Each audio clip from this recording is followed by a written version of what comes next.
Assalamualaikum warahmatullahi wabarakatuh. Halo anak-anak, bagaimana kabarnya? Semoga selalu sehat walafiat ya. Alhamdulillahirrabbilalamin.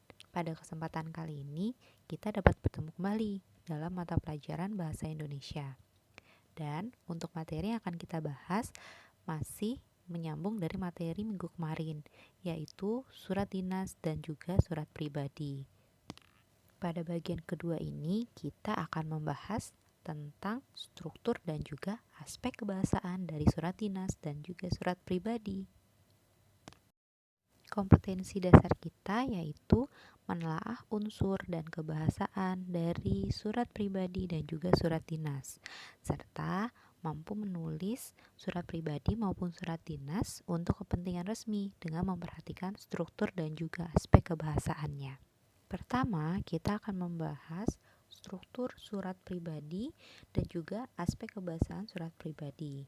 Lalu, struktur surat dinas dan juga aspek kebahasaan surat dinas.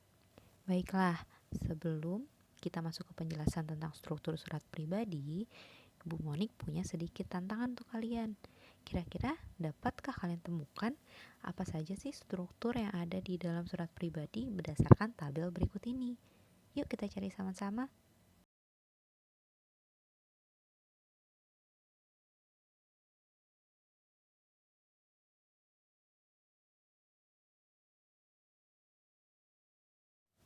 Nah, ini dia jawabannya anak-anak. Apakah kalian menemukan jawaban yang sama dengan yang Bu Monik punya? Betul sekali. Jawabannya ada alamat surat, isi surat, salam pembuka, tanggal surat, nama pengirim, serta penutup. Nah, berikut adalah penjelasan terkait dengan struktur dari surat pribadi.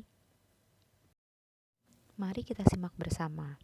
Berikut adalah contoh dari surat pribadi beserta struktur yang ada di dalam surat tersebut. Yang pertama, ada tempat dan juga tanggal surat, yaitu Jogja 11 April tahun 2011. Dilanjutkan dengan tujuan surat. Tujuan surat di sini adalah kepada siapa sih surat ini ditujukan? Pada surat tersebut, surat ditunjukkan kepada seorang anak yang bernama Manda di kota hujan, yaitu di Bogor ya. Setelah itu dilanjutkan dengan salam pembuka. Sebetulnya banyak sekali jenis salam pembuka. Bisa hai, halo sahabatku, assalamualaikum teman, halo, seperti itu. Lalu kita lanjut dengan pembuka surat. Pembuka surat di sini biasanya berisi tentang bagaimana keadaan si penerima surat, menanyakan kabar, aktivitas yang sedang dilakukan sekarang, dan banyak lagi contoh lainnya. Setelah pembuka surat selesai, langsung saja dilanjutkan dengan isi surat. Isi surat di sini adalah tujuan kalian mengirimkan surat.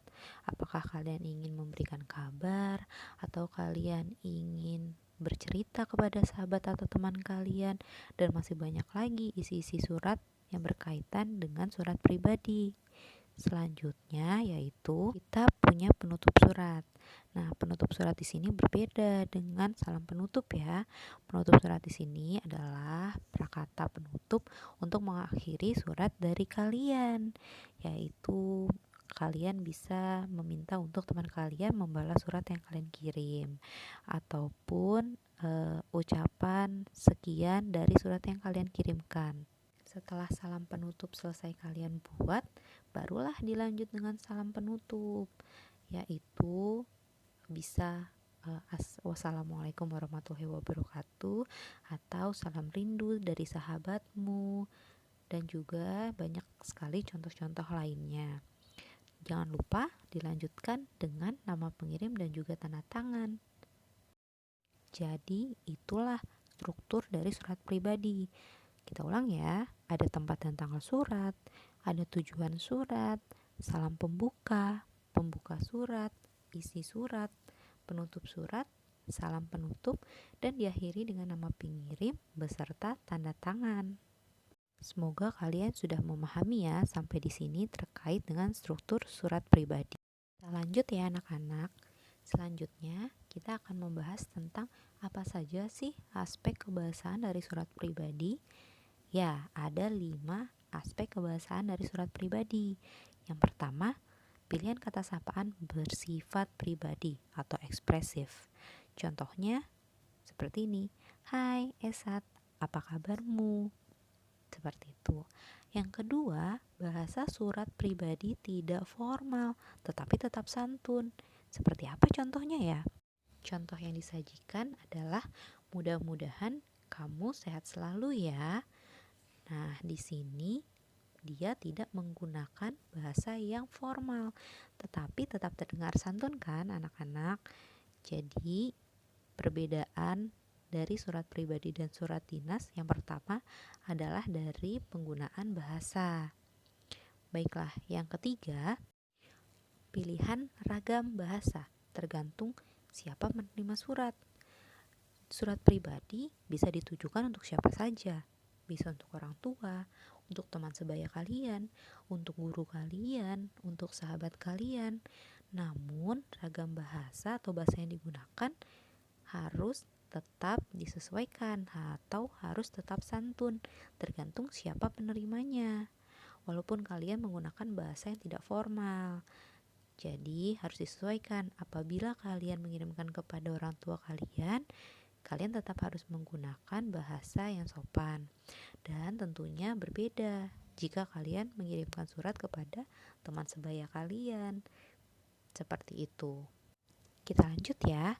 Yang keempat, penggunaan kata sapaan seperti Angel sahabatku, Noni teman baikku, dan sebagainya.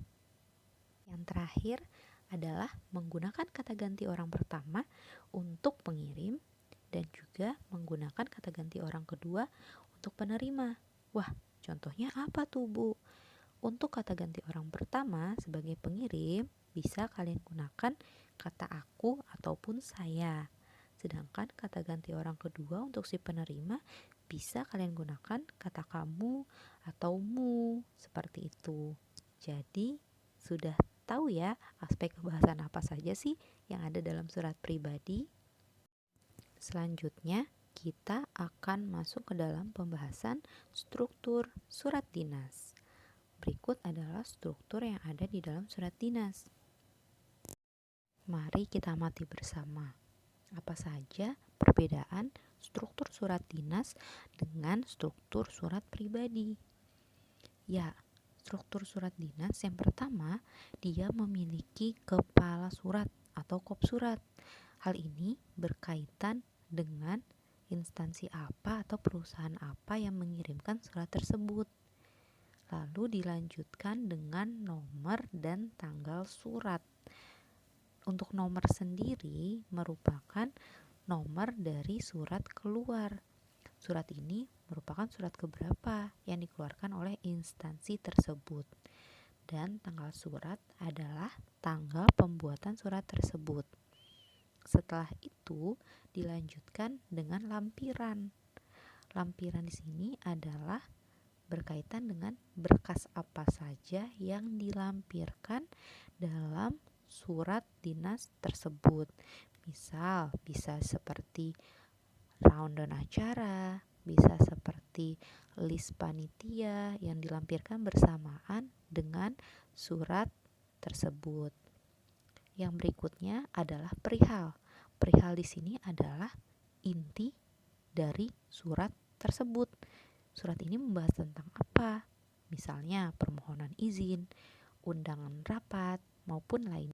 Setelah itu dilanjut dengan alamat tujuan surat.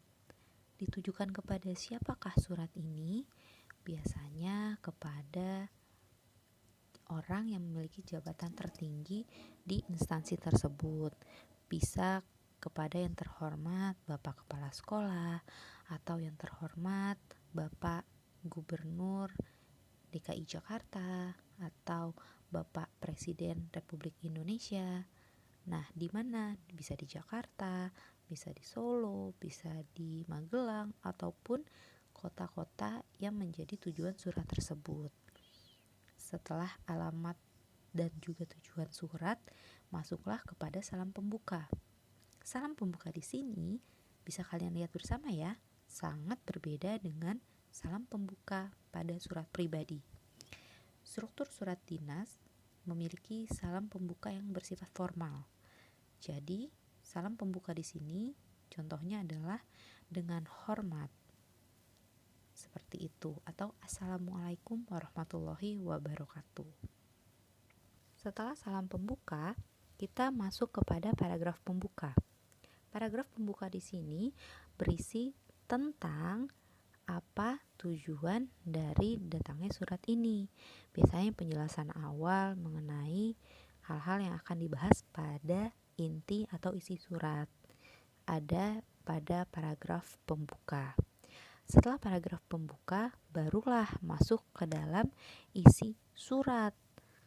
Apa sih yang ingin kalian sampaikan terkait dengan perihal kalian membuat surat ini?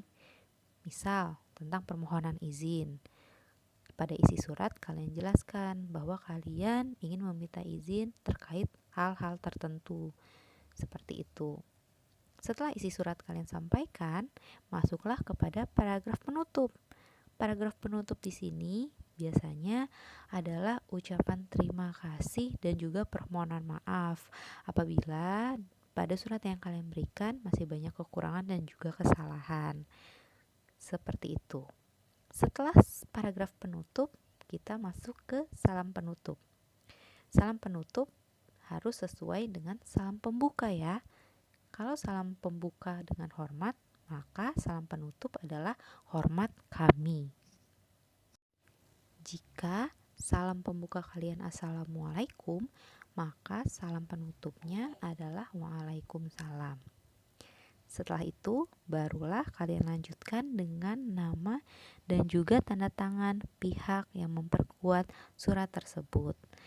Biasanya ditandatangani oleh orang yang memiliki jabatan tertinggi pada instansi tersebut agar surat ini terkesan lebih resmi dan juga legal dan tidak bisa disalahgunakan. Jadi, kurang lebih ada sekitar 12 struktur yang terdapat pada surat dinas. Dapat kalian lihat bersama pada slide.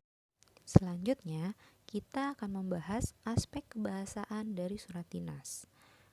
Di sini ada yang pertama, pilihan kata sapaan bersifat formal. Tadi Bu Monik sudah menjelaskan. Biasanya pada surat dinas pasti menggunakan sapaan seperti kepada yang terhormat, yang kami hormati, seperti itu. Dan diikuti kepada siapa surat tersebut ditujukan. Yang kedua, menggunakan ragam bahasa baku. Ragam bahasa baku di sini ialah bahasa formal yang memang sesuai dengan aturan bahasa Indonesia. Jadi berbeda ya dengan penggunaan bahasa pada surat pribadi yang cenderung tidak formal. Contohnya, kami bermaksud mengundang Bapak atau Ibu untuk menghadiri rapat rutin semester. Karena surat dinas menggunakan ragam bahasa baku, biasanya bahasa atau isi dari surat dinas itu tidak jauh berbeda dengan surat dinas lainnya. Dari pembuka sampai penutup biasanya hampir mirip, hanya dibedakan oleh perihal maupun isinya saja. Penulisan surat dinas penting sekali untuk kalian ketahui. Apalagi jika kalian nanti sudah menaiki jenjang sekolah yang lebih tinggi dan juga kalian akan aktif di organisasi. Kalian pasti akan dituntut untuk mampu membuat surat dinas. Bisa seperti surat undangan, proposal kegiatan, surat permohonan izin, dan sebagainya. Itulah tadi penjelasan tentang struktur dan juga aspek kebahasaan dari surat dinas dan juga surat pribadi. Mari kita masuk ke dalam tantangan yang sudah Ibu siapkan. Tantangannya masih berkaitan dengan materi yang baru saja Ibu Monik jelaskan. Bagaimana? Kalian sudah siap? Yuk kita simak tantangannya. Tantangannya, kalian cukup menjodohkan jawaban dan juga pertanyaan yang ada di kolom sebelah kanan dengan jawaban yang ada di sebelah kiri. Kalian tentukan nomor 1, nomor surat. Penjelasan yang sesuai dengan nomor surat ada di alfabetis yang mana? A, B, C, D, E, atau F. Seperti itu. Yuk kita kerjakan. Baiklah, sekarang kita simak jawaban yang tepat dari tantangan menjodohkan yang sudah kalian kerjakan. Inilah jawabannya. Bagaimana? Mudah bukan?